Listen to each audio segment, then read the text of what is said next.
Hi, hello everyone, welcome to the channel. On this video I'm going to show you guys how to search members on Telegram group on website version. So here I'm on this Telegram group, and then I want to search a particular person.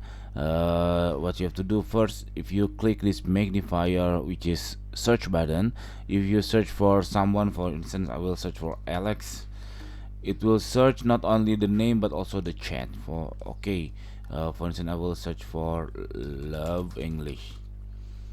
See, this is the search result, love English, from the author, or the name, and also on the chat. So both name and the chat will be searched on this magnifier. But if you want to specific only members only, since maybe your groups is very big, here what you have to do, you just click on this icon and then search for members. For instance I will search for love English.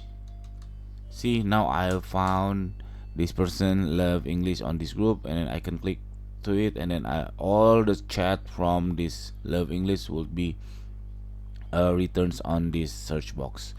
So that's it, very simple tutorial. I hope it's helpful for you. If it is, please subscribe our channel, or you can click thanks on down below. We will really appreciate that. Thank you for watching guys. See you on the next video. Bye bye.